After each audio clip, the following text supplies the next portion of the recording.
इस वक्त की बड़ी खबर मिल रही है। छात्रों ने कैंडल मार्च निकाला है। छात्र नेता की रिहाई के लिए यह कैंडल मार्च निकाला गया। छात्र नेता दिलीप कुमार की रिहाई को लेकर कैंडल मार्च निकाला गया है। इस वक्त की बड़ी खबर आपकी टेलीविजन स्क्रीन पर। रिहाई न करने पर उग्र आंदोलन की चेतावनी दी जा रही है। कर्पूरी चौक से लहरिया सराय टावर चौक तक यह मार्च निकाला गया। आपको बता दें कि दिलीप कुमार ने भी बीपीएससी अभ्यर्थियों के समर्थन में प्रदर्शन किया था, जिसके बाद से उन्हें गिरफ्तार कर लिया गया और अब उनकी रिहाई को लेकर यह कैंडल मार्च निकाला गया है। दिलीप ने भी प्रदर्शन किया और अब छात्र उनके समर्थन में उतर आए हैं और अगर उनकी रिहाई नहीं होती है तो उग्र आंदोलन की चेतावनी दी जा रही है। इस वक्त की बड़ी खबर आपकी टेलीविजन स्क्रीन पर।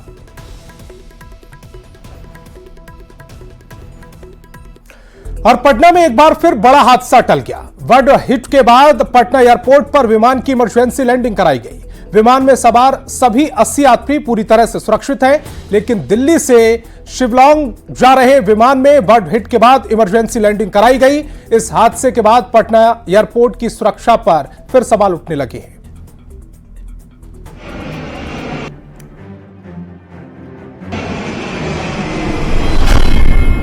पटना एयरपोर्ट पर इमरजेंसी लैंडिंग, बीच हवा बर्ड हीट, टूटा विंडशील्ड, पायलट की सूझबूझ से टला हादसा। ये तस्वीरें पटना एयरपोर्ट की हैं, जहां बर्ड हिट के बाद इमरजेंसी लैंडिंग कर एयरपोर्ट पर स्पाइस जेट के विमान को उतारा गया। दिल्ली से शिलांग जा रही विमान की इमरजेंसी लैंडिंग हुई। विमान में बर्ड हिट के बाद कुछ तकनीकी खराबी के बाद इमरजेंसी लैंडिंग कराई गई। पायलट की सूझबूझ से बड़ा हादसा टल गया। विमान में सवार सभी 80 यात्री पूरी तरह से सुरक्षित हैं। पटना एयरपोर्ट से बड़ी खबर है, जहां दिल्ली शिलांग स्पाइस जेट की विमान में बर्ड हिट हुआ है और पटना एयरपोर्ट पर विमान को इमरजेंसी लैंडिंग कराई गई है। तत्काल स्थिति यह है कि विमान के जो यात्री हैं वो सुरक्षित हैं और विमान को पायलट ने सुरक्षित लैंडिंग भी पटना एयरपोर्ट पर करा लिया।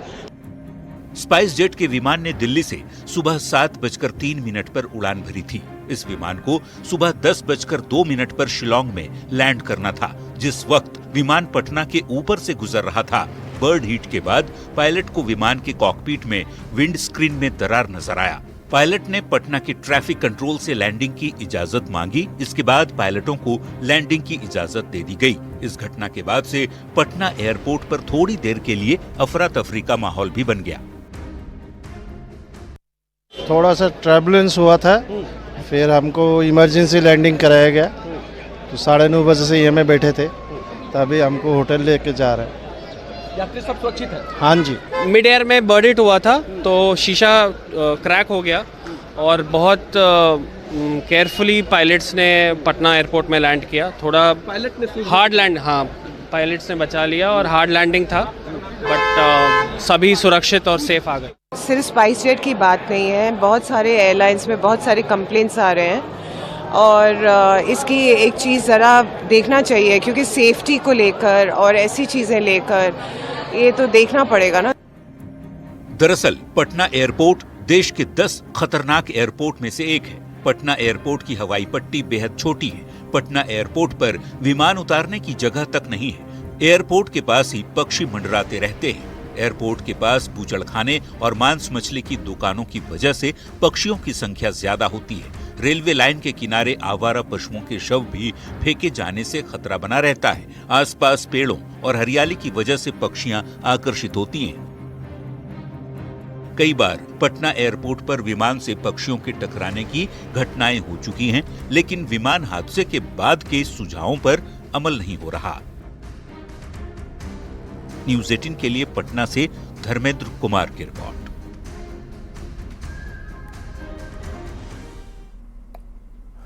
और बांग्लादेश में हिंदुओं पर हो रहे अत्याचार और हिंसा को लेकर बिहार में लगातार प्रदर्शन हो रहे हैं। पटना में बीजेपी अल्पसंख्यक मोर्चा ने पार्टी कार्यालय से आयकर गोलंबर तक आक्रोश मार्च निकाला। बिहार बीजेपी के अध्यक्ष दिलीप जायसवाल आक्रोश मार्च में शामिल हुए। इस दौरान उन्होंने कहा कि बांग्लादेश की स्थिति अफसोसजनक है।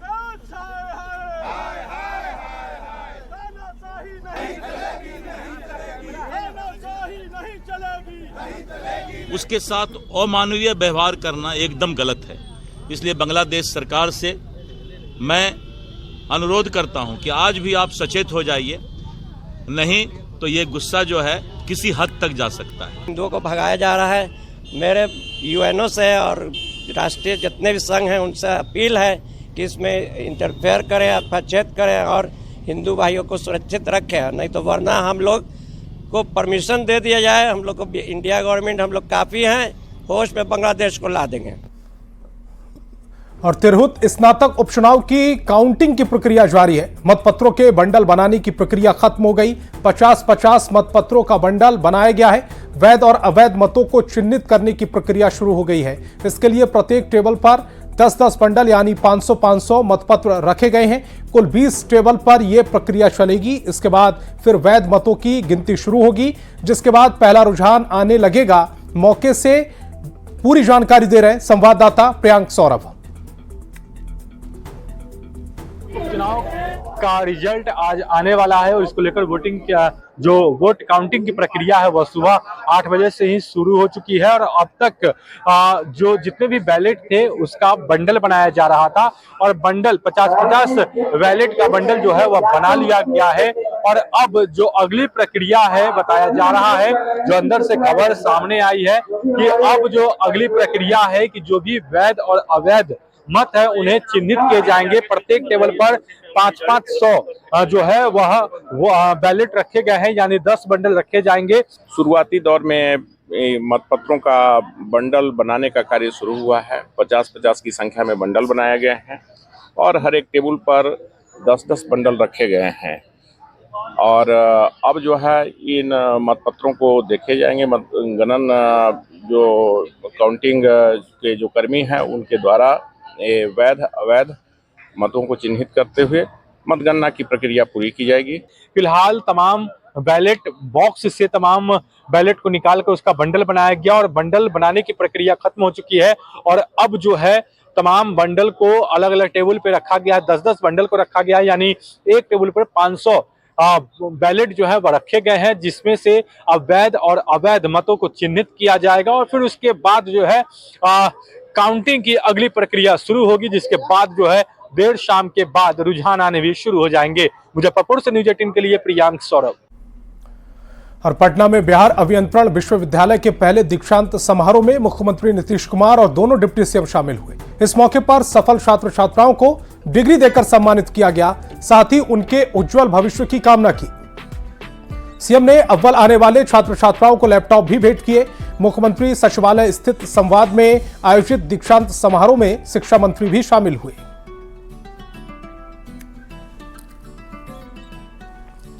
तो दो तस्वीरें इस समय आपकी टेलीविजन स्क्रीन पर हैं। एक तरफ जो छात्र हैं जो अव्वल आए हैं उनको लैपटॉप वितरित किए जा रहे हैं, डिग्री वितरित की जा रही है, और दूसरी तरफ हाथ जोड़कर सबका अभिवादन स्वीकार करते हुए सीएम नीतीश कुमार इस दीक्षांत समारोह में अपनी मौजूदगी दर्ज करा रहे हैं।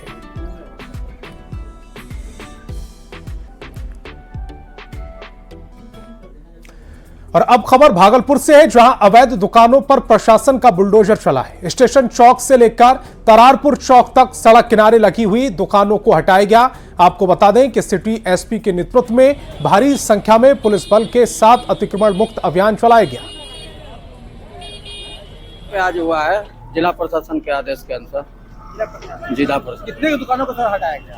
लगभग 20 दुकानों को हटाया गया। आगे भी लगा दिया जाएगा? आगे भी होगा, यही प्रक्रिया चलता रहेगा लगातार।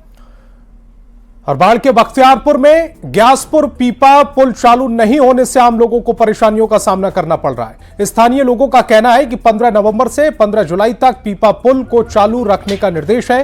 पीपा पुल को जल्द चालू किया जाना चाहिए ताकि मोटरसाइकिल और 4 व्हीलर गाड़ी आने वाले लोग आसानी से गंगा को पार कर सके। आपको बता दें कि नावों पर नाविक क्षमताओं से अधिक लोगों को बिठाकर इससे इस पार से उस पार ले जाते हैं, जिससे दुर्घटनाओं की आशंका बनी रहती है। और लोड वगैरह डूबने पर आ जाए, फिर पुल पर चढ़ के आए हैं जी, नया सटा के लाए हैं। और मतलब कितने लोग सवार करते हैं? लगभग कम से कम 200-250 लोग लोड कर देते हैं। और ये पीपा पुल चालू होना चाहिए। पीपा पुल चालू होना चाहिए। पीपा पूरा 500 आदमी 250 आदमी लोड करता है नैया पर, इतने नैया खाली रहता है जी। नैया मतलब जाएगा तो फिर कौन दुर्घटना हो सकता है, कभी हो सकता है, अब ये हो जाता। और आरा सदर अस्पताल में एक बार फिर से बदहाली सामने आई है। जिस अस्पताल में मरीजों को एम्बुलेंस नहीं मिलती, उस अस्पताल में एम्बुलेंस पर अस्पताल का सामान ढोया जा रहा है। आरा सदर अस्पताल की तस्वीर सामने आने के बाद खलबली मची हुई है। एक व्यक्ति की मौत हो गई थी और पोस्टमार्टम के बाद अस्पताल प्रशासन की ओर से शव ले जाने के लिए एम्बुलेंस की मांग की गई थी, लेकिन एम्बुलेंस देने में आनाकानी की गई, बहाने बनाए गए। वहीं दूसरी ओर एम्बुलेंस में सामान ढोया जा रहा है और यह स्थिति तब है जब लोग एम्बुलेंस और स्ट्रेचर नहीं मिलने की स्थिति में कंधे पर या गोद में मरीज को लेकर वार्ड तक पहुंचते हैं। शिकायत के बाद अस्पताल के अधीक्षक ने कार्रवाई का भरोसा दिया। हमने बात किया सदर अस्पताल के एसीओ आशुतोष चौबे कोई करके हैं, तो बताएं कि अभी व्यवस्था नहीं है। इसके 4 दिन पहले भी हम लोग बोले थे, तब भी यही बात बताया गया था कि गाड़ी सर्विसिंग में गई है। आज भी बात वही बोला जा रहा है। ये सरासर गलत है और कार्रवाई करने योग्य है।